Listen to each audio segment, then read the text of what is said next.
Welcome back to Hannity. So after New York Governor Andrew Cuomo revealed his true colors last Friday when he said conservatives like me have no place in the United Socialist state of New York, well, I told the governor I have no problem when the time is right. The next couple of years, I'll be moving out. And one of the states that I and lots of Americans are considering fleeing to, where unemployment rate happens to be lower than the national jobless rate, no state income tax, water, warm weather, is beautiful Florida. Joining me now, the governor of the Sunshine State, Republican Rick Scott. Governor, good to see you. How are you? Sean, come on down. Look at our weather. You probably have to have a jacket today. We're in short sleeves. The fishing capital of the world. I caught 20 fish and a shark the last time I was down there. So, was it fun? Did you have a good time? Yes, I had a great time. On a serious note, if there can be one here, to me, this has provided a much bigger opportunity to compare and contrast. As governors like yourself, I've spoken to you, I spoke to the Lieutenant Governor of North Carolina today, the Governor, Lieutenant Governor of Texas. Here you get to see 10% state income tax for me in New York, no state income tax in Florida. Let me put up on the screen. Your unemployment rate when you took office, correct me if I'm wrong, was 11.1%. Now it's down to 6.4%, which is well below the national average. You know, New Jersey, for example, they lost $70 billion in household wealth. What is happening in states that have historically been run by liberals and states where there are no income tax? Why is there such a disparity? Well, look here, you get to keep your money. You get a big pay raise by coming down here. The weather's better. We love people. We have all these natural treasures. We've got great lakes, rivers, beaches. People are moving their businesses here because they can solve their customer needs better. Yeah. Lower income taxes, less regulation, faster permitting time. All these things mean we're going to have more businesses. Approximately $100 billion of annual income has moved to our state in the last 20 years. $100 billion. That's bigger than our state budget. And you know what, Sean, New York state budget is almost double ours for the same number of people. Yeah. Why would New Yorkers pay for, why would they pay for that? Come down here, get a pay raise, and enjoy our great weather. All right, so I looked at the latest census that we had. Do you know that 3.5 million New Yorkers left New York? And I put up the figure about New Jersey, 70 billion left in a 4-year period in terms of wealth. Why are most of those people, how many people came to Florida in that time? Do you know? Well, it looks like somewhere between 200,000 and 300,000 people are moving here a year right now. Wow. And they're moving their wealth here. It helps our charities. It helps our social services. And they're moving here for a lot of reasons, but lower taxes, less regulation. You can get a job. I have 285,000 job openings in the state right now. 285,000. Unemployment down to 6.4%, below the national average. So we have businesses coming here. We're the gateway to Latin America. And you know what? We love people. This is a place where we're at a 42.5-year low in our crime rate. But we just you don't love care that I'm pro-life here. And that I believe in the Second Amendment and that I have Barack Obama's view on marriage from 2 years ago? That's okay with you? You know what we believe in? We believe in freedom. We believe in the right to live your dream.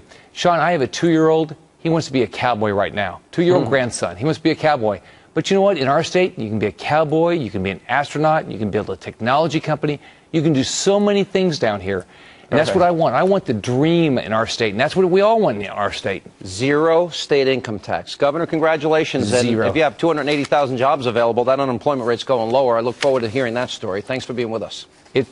Nice seeing you. Come on down. One-way ticket to Florida. All right, appreciate it. And joining me now to tell us why the left is so intolerant of anyone they happen to disagree with. Author of New York Times bestselling book, Liberal Fascism, National Review editor-at-large, Jonah Goldberg is back with us. Jonah, before I get to anything else, let me play for you.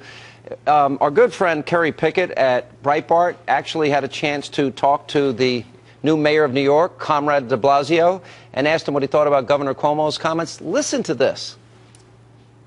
I want to get your thoughts on Governor Cuomo's remarks of, who is essentially welcomed in New York as far as being pro-life, being pro-Second Amendment, and I wanted to get your thoughts on that. Well, I agree with Governor Cuomo's remarks. And Governor Cuomo's right, and I believe I'm on firm ground in saying our people, the people of New York State, the people of New York City, reject the extremist views against a woman's right to choose and in favor of the proliferation of guns in our society. And I stand by that 100%. He agrees with all those remarks, doubles down on it. What should a person take out of that? Well, first of all, it's good to be back on the show. De Blasio is actually he's way to the left of Andrew Cuomo. In some ways, I wouldn't have been surprised if he called Cuomo a extremist. He's basically a Jacobin. And what he's trying to do in New York, as far as I can tell, New York City that I grew up in, is he's trying to go back to the wonderful years of the 1970s, where New York put out movies like Death Wish and The French Connection, which he's nostalgic for. And I don't think he's going to destroy the city overnight. But then again, Rome wasn't burned in a day either. Sometimes it takes a little time. In terms of the intolerance. Look, we know this. You know this as well as anybody. The left these days defines tolerance as being incredibly warm and receptive to people who completely agree with them already. That diversity is to have lots of people who come in lots of different shapes and sizes and colors and sexual orientations, but they all have to agree on the same things. Yeah. And, well, that's really well said. But and I don't want to interrupt you. But let me ask this question, because it's very interesting as you watch this. I just had Governor Scott on. I've talked to Governor Perry. I've talked to Lieutenant Governor Dewhurst of Texas. Look at the difference between the states. Why aren't the Republicans in Congress advancing that solution-oriented, positive growth agenda with a passion, like considering the success of all these governors? It's a great question. It's kind of a mystery to me, too, at some days. Something like close to half of the net jobs created since Obama has been in office have all been created in Texas. I always like to wonder why, if he's creating all these jobs, is he putting them in George Bush's Texas? And I think that part of the problem is, Republicans are doing really well at the state level, with the state houses, with governors. And I think in part of that has to do with a psychological thing. People understand at the state level it's their money. They want to know where the tax dollars are going because it's going to their schools, their businesses, their roads. But when you get to the national level, so much about taxation and spending is all of this sort of theoretical stuff.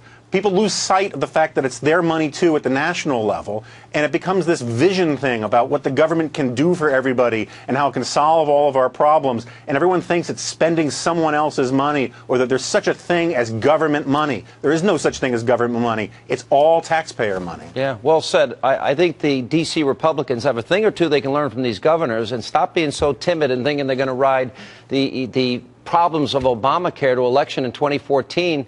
That's not going to help the country solve our problems, is it? No, look, I certainly think Obamacare is a good issue for Republicans, and they should not let go of it.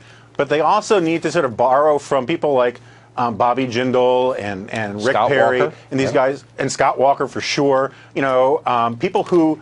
Politicians who have, first of all, have run things, and second of all, are figuring out ways to address the felt needs of their constituencies. And so it's not just going against Obamacare, it's actually trying to figure out how you replace it. Jonah, good to see you. Thanks for coming back. Appreciate it.